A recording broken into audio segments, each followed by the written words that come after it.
الحمد لله نحمده ونستعينه ونستغفره ونؤمن به ونتوكل عليه ونعوذ بالله من شرور أنفسنا ومن سيئات أعمالنا من يهده الله فلا مضل له ومن يضلله فلا هادي له ونشهد أن لا إله إلا الله وحده لا شريك له ونشهد أن محمدًا عبده ورسوله صلى الله تعالى عليه وعلى آله وأصحابه وبارك وسلم تسليما كثيرا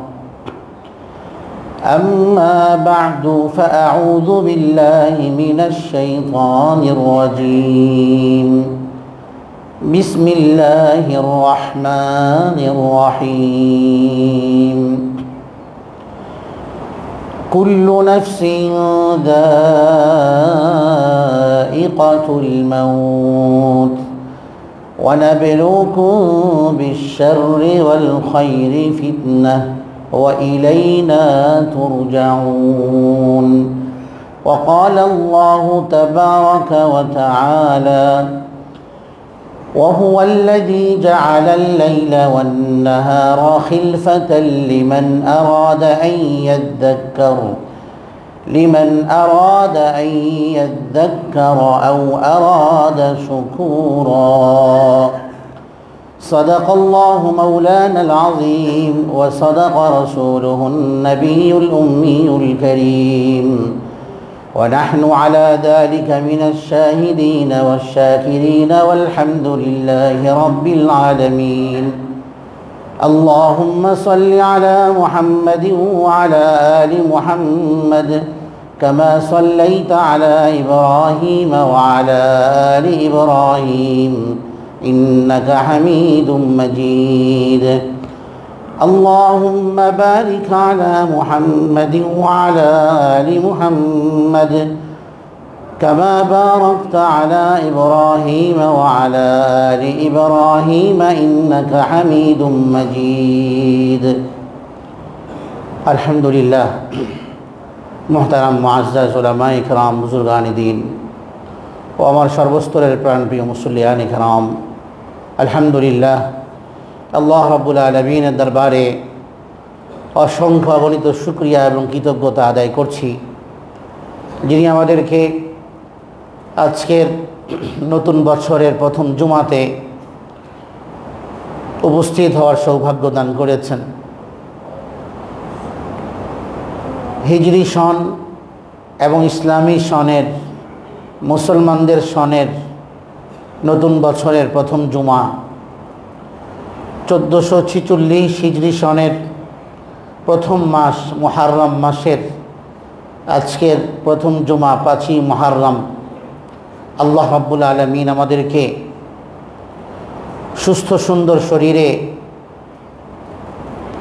ঈমান ও তাকওয়ার সাথে আজকে এই বৃষ্টি ভেজা জুমাতে উপস্থিত হওয়ার তৌফিক এবং সুযোগ দান করেছেন। আল্লাহ রাব্বুল আলামিনের দরবারে শুকরিয়া এবং কৃতজ্ঞতা আদায় করছি আলহামদুলিল্লাহ।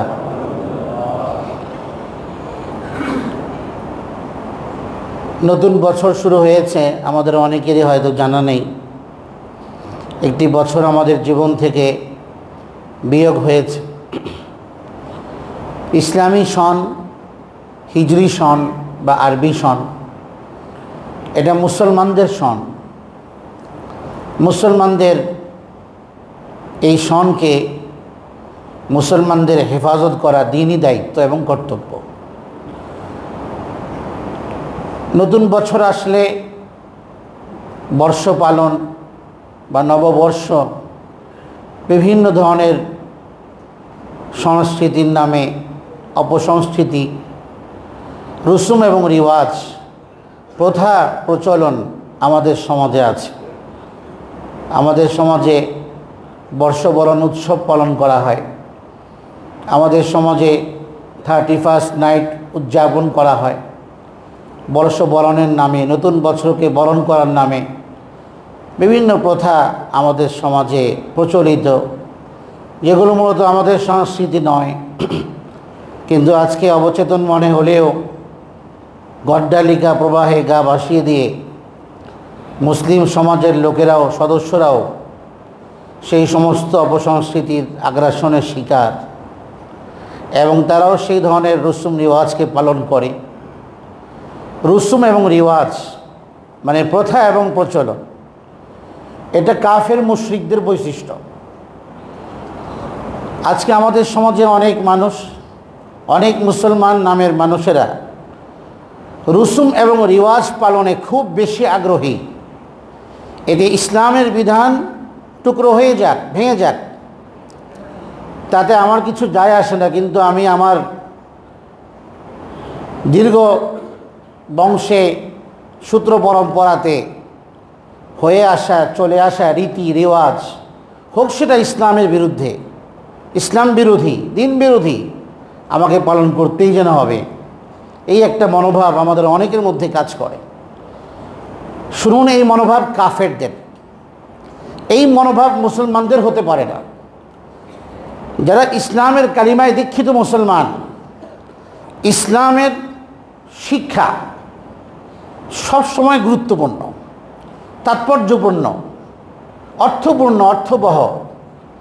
ইসলামের অনুসারীদের কাছে ইসলাম রসুম রিওয়াজ পালন করতে ইসলাম উৎসাহিত করে না। ইসলামের রয়েছে নিজস্ব শিক্ষা, ইসলামের রয়েছে নিজস্ব স্বাতন্ত্রতা, নিজস্বতা, আমলের নিজস্ব পথ ও পন্থা এবং পদ্ধতি। এর বাইরে ইসলামের অনুসারী ব্যক্তিকে নিজস্ব পন্থা উদ্ভাবন করে সেই পথে চলার অনুমোদন ইসলাম কখনোই তাকে দান করে না। কোরআনে কারীমে কাফেরদের সেই বৈশিষ্ট্য সম্পর্কে আল্লাহ রাব্বুল আলামিন বলেছেন, যখনই নবীগণ তাদের কাছে ইসলামের পয়গাম পেশ করেছে, সুমহান ইসলামের বাণীগুলো তাদের কাছে পেশ করেছে, তাওহীদের বাণী পেশ করেছেন, তাদের সবার উত্তর একই ছিল, মা ওয়াজাদনা আলাইহি আবাআনা। আমাদের পূর্বপুরুষদেরকে যে পথ ও মতের উপর আমরা পেয়েছি, আমরা সেই পথকেই মানব, তোমাদের নতুন কোনো পথের দাওয়াতকে আমরা গ্রহণ করব না। তাই সেটা আমাদের পূর্বপুরুষ বাপ দাদাদের যুগ যুগ ধরে চলে আসা রীতি এবং রেওয়াজ বিরোধী হোক, সেটা যদি বৈধ না হয়, তারপরেও আমরা আমাদের বাপদাদার পথকে ছাড়ব না। এই যে একটা মনোভাব, এটা রসুম রিওয়াজ পালনের সেই মনোভাব কাফেরদের। কোরআনে কারীমে তাদের সেই জবাবটা আল্লাহ উল্লেখ করেছেন। একই কথা সবার, একই সুরে কথা বলে, মা ওয়াজাদনা আলাইহি আবাআনা মা আলফাইনা আলাইহি আবাআনা। আমাদের পূর্বপুরুষদের বংশ পরম্পরায় যে কাজ করতে দেখেছি, যে কাজ চলে এসছে, যাকে অনুসরণ করা হয়েছে, যার পুজো করা হয়েছে, যার উপাসনা করা হয়েছে, এতদিন যাবৎ করে আসছে, আমরা সেই পথেরই অনুসারী, আমরা সেই মতেরই অনুগামী। এর বাইরে আমরা নতুন কোনো দাওয়াতকে গ্রহণ করব না। নবীদের দাওয়াতকে এভাবে প্রত্যাখ্যান করেছে। সেজন্য ইসলামে বর্ষ পালনের নামে নববর্ষ, নতুন বছরকে উদযাপন করা, কোনো বার্ষিকী পালন করা, অ্যানিভার্সারি, বিভিন্ন বার্ষিকী আমাদের সমাজে প্রচলিত এবং মুসলমানরাই পালন করছে। জন্মদিন পালন করা, বার্থডে, মৃত্যুবার্ষিকী পালন করা, বিভিন্ন বার্ষিকী পালনে আমরা এতটাই অভ্যস্ত যে এতে আমাদের দিন বিনষ্ট হয়, আমাদের দিন ও ঈমান নষ্ট হয়, কিন্তু তারপরেও আমরা এই ধরনের কাজ করেই চলেছি। বিবাহ বার্ষিকী উদযাপন হচ্ছে, বড় সড়ো করে উদযাপন হচ্ছে, গুনাহের সাথে উদযাপন হচ্ছে। ইসলামে কোনো ধরনের বার্ষিকী পালনের অনুমোদন নেই। ইসলামে বর্ষবরণের নামে কোনো প্রথা পালনের সুযোগ নেই। ইসলামে নতুন বছর উদযাপন করার কোনো অনুমোদন নেই। কোনো ধরনের প্রথা এবং রিওয়াজ বিরোধী ইসলাম এগুলো মানুষকে ঈমান ও ইসলাম থেকে দূরে সরায়।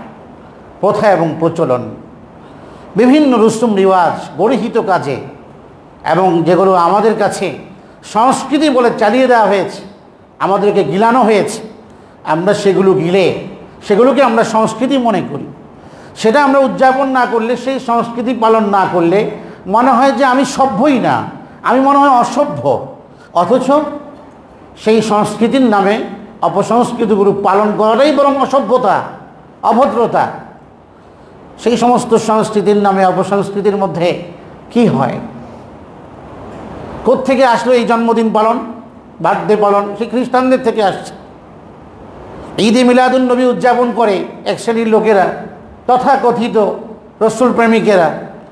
আজকে রসুলের অবমাননা হয়, কটূক্তি করা হয় আল্লাহর নবীর জীবনযাত্রাকে, জীবনচরিতকে, তার পবিত্রতার মধ্যে আঁচল লাগানো হয়। ওই সমস্ত তথাকথিত প্রেমিকদের কোনো খোঁজই পাওয়া যায় না প্রতিবাদে, অথচ তারা রসুল প্রেমিক। ঈদে মিলাদুন নবী উদযাপন করছে, ইসলামের নামে তৃতীয় একটি ঈদকে বানিয়ে ফেলেছে। প্রথা এবং প্রচলন এগুলো সেই খ্রিস্টানদের সমাজ থেকে আসছে, সেই জন্মদিন পালন করা সেখান থেকে আসছে। হিসাব মিলানো, নতুন বছরে দিনক্ষণ ঠিক করে নতুন করে আবার শুরু করা, নতুন করে হিসাব নিকাশ করা, এটা শুধু একদিনের বিষয় না, এটা সারা বছরের প্রতিদিনকার বিষয়। একজন ব্যবসায়ী ব্যক্তি যে বছরে একবার তার হিসেবের খাতা খুলে বসে, তাকে মানুষ আহমক বলবে, নির্বোধ বলে।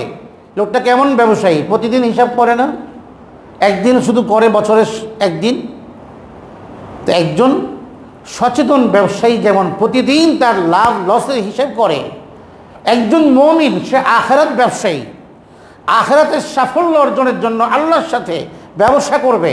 সেই ব্যবসার শব্দ কোরআনে কারিমে আসছে, হাল আদুল্লুকুম আলা তিজারাতিন, এমন এক ব্যবসার কথা আমি তোমাদেরকে বলবো যে ব্যবসায় তোমরা লাভবান হলে আখিরাতের চিরস্থায়ী আযাব থেকে বেঁচে যাবে। তুনজিকুম মিন আযাবিন আলিম, সেই ব্যবসার কথা রব্বুল আলামিন কোরআনে কারিমে বলেছেন। ইন্নাল্লাহা আশতারা মিনাল মুমিনিন, ঈমানদারদের জান এবং মালকে রব্বুল আলামিন ক্রয় করে নিয়েছেন। তো ক্রয় করার এই যে লেনদেনকেই তো ব্যবসা বলা হয়।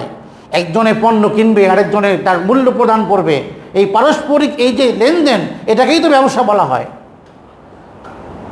ফামা রাবিহাত তিজারাতুহুম, কাফেরদের সম্পর্কে রব্বুল আলামিন কোরআনে কারিমের শুরুতেই বলেছেন, ফামা রাবিহাত তিজারাতুহুম, কাফেরদের রব্বুল আলামিনের সাথে যে ব্যবসা, এই ব্যবসা দ্বারা ক্ষতিগ্রস্ত, লস প্রজেক্ট তাদের। ফামা রাবিহাত তিজারাতুহুম আমা কানু মুহতাদিন, এরা হেদায়েতের উপর আসতে পারে নাই। বিপরীত ইমানদার ব্যক্তি আল্লাহর সাথে তার ব্যবসায় সে সফল। সাহাবায়ে কেরাম আল্লাহর সাথে ব্যবসা করেছেন, নিজের সম্পদকে আল্লাহর রাস্তায় অকাতরে বিলীন করেছেন। হাদিসে আল্লাহর নবী সাহাবীকে সুসংবাদ দিয়েছেন, রাবিহাল বাইউ আবা ইয়াহইয়া, আবু ইয়াহইয়া আবু দাহদা সাহাবী একজন ছিলেন। আল্লাহর নবীর উৎসাহের কারণে নিজের বড় একটি বাগান, উৎকৃষ্ট খেজুরের বাগানকে, 600 গাছ ছিল, সেই খেজুরের বাগানকে আল্লাহর রাস্তায় দান করে দিলেন।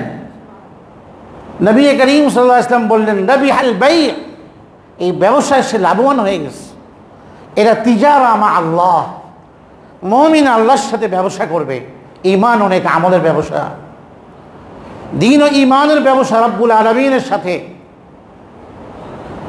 এটা মুমিন সবসময় হিসাব করবে প্রতিদিন, আমি আমার আখিরাতের ব্যবসায় লস প্রজেক্টে আছি না লাভের প্রজেক্টে আছি। এই জন্য রব্বুল আলামিন কোরআনে কারীমের আয়াত বলেন, আয়াতের মধ্যে তাবারাকাল্লাযী জাআলা ফিস সামাই বুরুজান ওয়া জাআলা ফীহা সিরাজান ওয়া কামারান মুনীরা, আল্লাহ আসমানে কক্ষপথ রেখেছেন কিছু, মহিমান্বিত সেই রব যিনি আসমানে কিছু কক্ষপথ রেখেছেন, যেখানে এক প্রদীপ্ত সূর্য রেখেছেন, সে তার কক্ষপথে চলে। কামারান মুনীরা, আলোকিত এক চাঁদ যা মানুষকে স্নিগ্ধ আলো দান করে। সে রব্বুল আলামিন সম্পর্কে কোরআনে কারীম বলে, ওয়াহুয়াল্লাযী জাআলাল লাইলা ওয়ান নাহারা খিলফা, যিনি এবং রাত এবং দিনের আবর্তনকে, পরস্পরের পশ্চাৎগমনকে এক নিদর্শন বানিয়েছেন। কাদের জন্য? লিমান আরাদা আন ইয়াযাক্কারা, এক যারা আল্লাহর কোরআন থেকে নসিহত গ্রহণ করতে চায়, পাথেয় গ্রহণ করতে চায়, তাদের জন্য এতে অনেক বড় তাৎপর্য আছে। দিন ও রাতের পরিবর্তনে, দিন ও রাতের পরিবর্তনে, দিনের পরে দিন, সপ্তাহের পরে সপ্তাহ, মাসের পরে মাস, বছরের পর বছর, এই যে আবর্তন, এই যে পরিবর্তন, একের পর এক, গ্রীষ্মের পরে শীত, এরপরে বিভিন্ন ঋতুতে পরিবর্তন হওয়া, সময়, পরিবেশ, এতে তার জন্য বড় তাৎপর্য রয়েছে যে আল্লাহর কোরআন থেকে নসিহত গ্রহণ করতে চায় এবং আরাদা শুকুরা, যে কৃতজ্ঞ বান্দা হতে চায়, শুকরগুজার হতে চায়। তার জন্য কি নিদর্শন? তার জন্য তাৎপর্য হলো নিজেরা মালিক এবং খালিক রব্বুল আলামিন যিনি স্রষ্টা, সেই স্রষ্টার এই কুদরত, এই নিদর্শন থেকে উপকৃত হওয়া, তার এই সত্তা থেকে, তার এই নিদর্শন থেকে, তার ক্ষমতা থেকে নসিহত গ্রহণ করা। সেই রব্বুল আলামিন আমাকে সৃষ্টি করেছেন, দুনিয়াতে পাঠিয়েছেন, দীর্ঘ একটা বয়স দান করলেন, একটা লিমিটেড সময়, এরপরে আবার আমার মৃত্যু আসবে। এই যে রাতের পর দিন আসছে, দিনের পর রাত আসছে, ভাবে আমার জীবনের মধ্যেও পরিবর্তন হচ্ছে। আমি ছিলাম এক শৈশবে এক বাচ্চা ছিলাম, শিশু ছিলাম, মায়ের পেট থেকে আমি দুনিয়ার আলো দেখেছি, এই জগতের আলো দেখে বড় হয়েছি। আমি কৈশোর পার করলাম, যৌবন পার করলাম। কেউ তো আছি এখন যে পৌরত্বের দরজায় আমি কড়া নাড়ছি, কেউ তো বার্ধক্যের দরজায় উপনীত হয়ে গেছে। কারো দাড়ি শুভ্রতা দাড়িতে প্রকাশ পেয়েছে, চুলে শুভ্রতা প্রকাশ পেয়ে গিয়েছে। জীবনের কত পরিবর্তন, নানা পরিবর্তন। এই নানা পরিবর্তন এখান থেকে শিক্ষা নেবে সে। আমি তো ক্রমান্বয়ে আখিরাতের দিকে অগ্রসর হচ্ছি।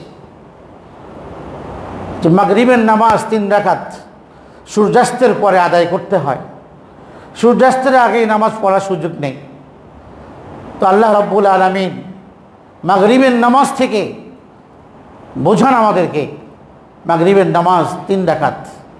তোমার জীবনের 3 অবস্থা, একটা হচ্ছে তোমার শৈশবকাল, এরপর যৌবন, এরপরে বার্ধক্য।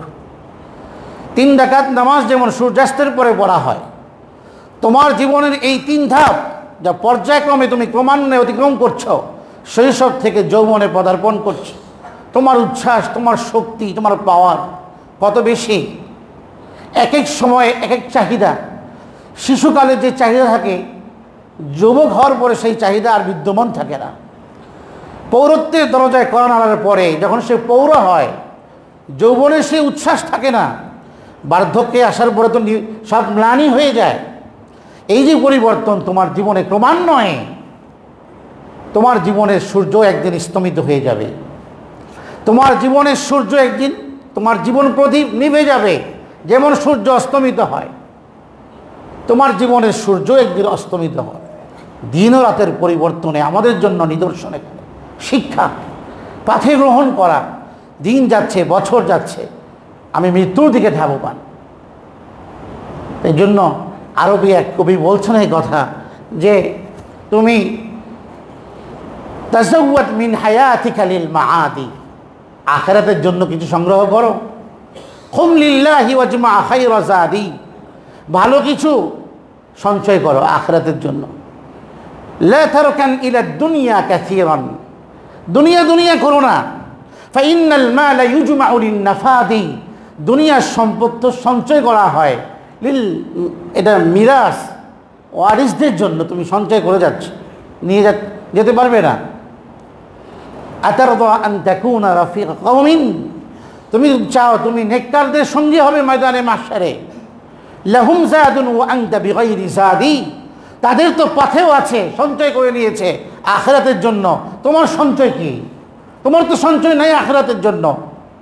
হ্যাঁ, আন-নাফসু তাবকি লিদ-দুনিয়া, মানুষের মন শুধু দুনিয়া করে, কাঁদে দুনিয়ার জন্য। দুনিয়াতে কি হারালাম, কি পেলাম না, তার জন্য আক্ষেপ করে। ওয়াকাদ আলিমাত, প্রতিটি মানুষ জানে, আন্না সাআদা ফিহা তারকু মা ফিহা, সৌভাগ্য কিসে? দুনিয়া বর্জনের মধ্যেই সৌভাগ্য। দুনিয়া করার মধ্যে সৌভাগ্য নেই, দুনিয়া বিমুখতার মধ্যেই সৌভাগ্য। লা দারা লিল মারই বাদাল মাউতি ইয়াসকুনুহা, মৃত্যুর পরে সে যে ঘরে বসবাস করবে সেই ঘরটি ইল্লাল্লাতি কানাত ক্বাবলাল মাউতি বানিয়া, সেই ঘর তাকে মৃত্যুর আগেই বানিয়ে যেতে হবে।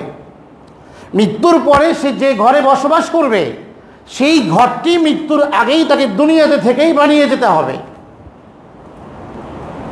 এবং কবি বলেন এই কথা যে ওই ব্যক্তির ঘর সুন্দর হবে না, যে ব্যক্তির ঘর সুন্দর হবে, উত্তম হবে, সে তো তার জন্য এটা বড় সাফল্যের কারণ হবে।